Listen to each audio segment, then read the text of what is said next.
আপনারা সবাই ভালো আছেন। আজকে আমি সিমের পায়েস করব। এটা যে কোনো উপবাসে ফাস্টিং এর খাবার বলা যেতে পারে। 1 লিটার দুধ আছে, একটু দুধটা আর একটু ঘন করব। আর এই সিমই ভেজে রাখা আছে, আর এই এলাচ তেজপাতা একটু পরে দেবো। আর নামানোর আগে এই যে সাজানোর জন্য কাঠবাদাম চিমটে নুন দিলাম, এই চিনিটা দিলাম। এবার এই এলাচ তেজপাতা সিমটাও পায়েস হয়ে গেছে। এই কাঠবাদাম আর কিশমিশ আমটাকে পুড়ে নিয়েছি। এবার খোসা ছাড়িয়ে ওর ভিতরে শ্বাসটাকে নিয়ে শ্বাসটা নিয়েছি।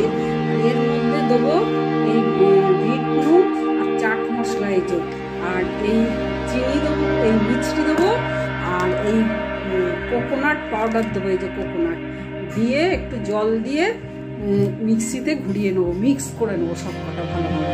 শরবতে স্লাইড একটু শুকনো লঙ্কা গুঁড়ো দিচ্ছি, একটু টক ঝাল মিষ্টি করার জন্য, আর এই একটু গোলাপ জল দিচ্ছি।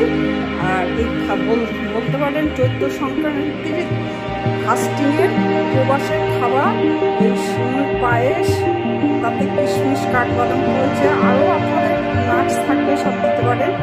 আর এই আম পোড়ার শরবত ঠান্ডা এই গরমে গ্রীষ্মকালে এসে শরবত খেতে, আর বিশেষ করে এই উপবাসের সময় এরকম একটা শরবত পেলে খুব ভালোই লাগে।